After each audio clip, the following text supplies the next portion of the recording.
Assalamu alaikum, my name is Peyton. I am so excited to be here to talk about my journey. I think it's important to add context before I get into why I reverted, so let's get into that. Before I reverted, I couldn't exactly put myself into a specific sect of Christianity or Catholicism because I attended a Christian church and a Catholic school and I was never baptized. So it's really safe to say that I was confused, and during that time, I never made the connection that Jesus was God, and I never was taught that Jesus was God. When I was about 10 and I was sat down and told that I was expected to believe that Jesus was God, and that's what people believed, I really struggled with that fact. I had a really hard time understanding why people believed that Jesus was God, and that really strayed me away from the Christian Catholic kind of environment. With all the confusion that was happening, I very quickly started to lose faith. And then after a series of extremely unfortunate events, I did end up just completely stopping my practice around 14 years old. After I stopped practicing, I quickly started down the wrong path and just did whatever I felt like doing. I won't go into details, but it was very safe to assume that my heart was filled with just pure hate. I wasn't a good person morally by any means.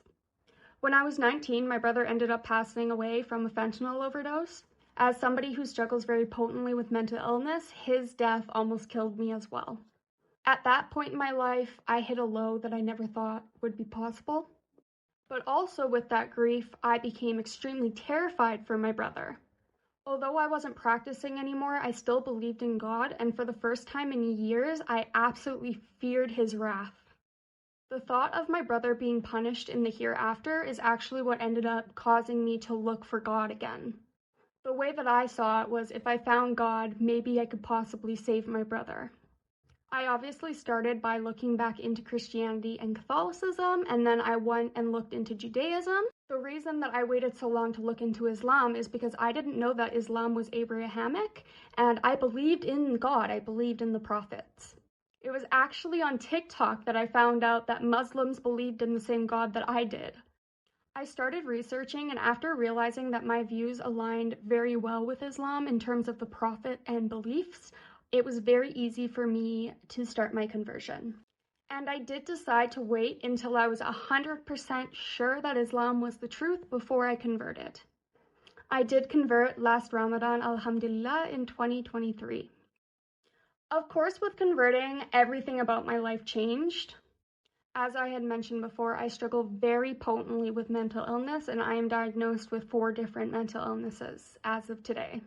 While my illness was not cured when I converted, I did find new coping mechanisms, and I did realize that this is my test in this world, and it's something that I can do with Allah's help. Since converting, it has become much easier to manage my symptoms and cope with my illness. Also, most reverts agree that there's this overwhelming sense of peace that you develop once you join Islam, and that never really goes away, so that's something that I've got to enjoy since converting. I find it really hard to explain, but it feels like my soul can finally breathe without it feeling like it's gonna explode. Islam has changed my life completely 100%. As crazy as it may sound to people that were raised Muslim, almost everything that I did on a daily basis was considered haram, and I had to make massive changes. Almost every single aspect of my life had to be tweaked in one way or another. It was incredibly challenging, and I would be a liar if I said that there aren't things that I miss and that I wish I could have in this dunya. But once I got rid of the things that Allah deemed unfit, I realized that my life is so much richer. A huge example of this is me getting sober. I have been very vocal about how being sober in Canada is not normal by any means and how difficult it can be to stay sober here. To take the steps to get sober in a society that deems alcohol to be the only way to have fun was a massive step in the right direction, in my opinion. There were so many things I thought I needed that were actually causing me distress that once I got rid of, I just felt so much better. I like to tell reverts that whatever Allah takes away in this dunya, He will give back to you 10 times more in the hereafter. Telling my family was also very scary. My father is an atheist and my stepmom is Catholic. My father has always given me and my siblings religious freedom, and we were allowed to go and learn and believe in whatever we wanted to. My dad just didn't want to hear about it. You would assume, knowing this information, my dad would have had no problem with my conversion, but you are wrong. Unfortunately, in Canada, Islam is a very taboo subject, especially in the white community. The misinformation and propaganda is embedded into our brains very young. We are given almost no information on the subject and are essentially just told that it's bad. So telling my father that I was converting to the only religion he wasn't okay with was terrifying. I decided to wait until I was 100% sure I was going to convert. I had also wanted to start trying on the veil, so I had to tell him. When the time came, I just sat my stepmom and my father down and I just ripped the band-aid off. My stepmom was very confused and my father was pretty upset. You gotta understand that they were scared for me and they were wondering why I was putting myself in danger. After a long conversation and about 1,000,000 questions, my stepmom was finally on board. She finally understood that everything she thought about it was wrong, and she supported me. My father did take a little bit of warming up, but I think once he saw the life changes I was making, he became on board as well.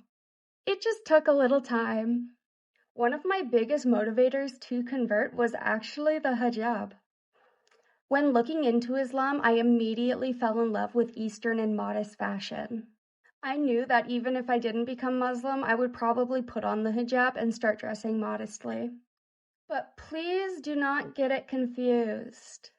Wearing the hijab full-time was very difficult for me, and I don't want to make it seem like it was easy, because it's not.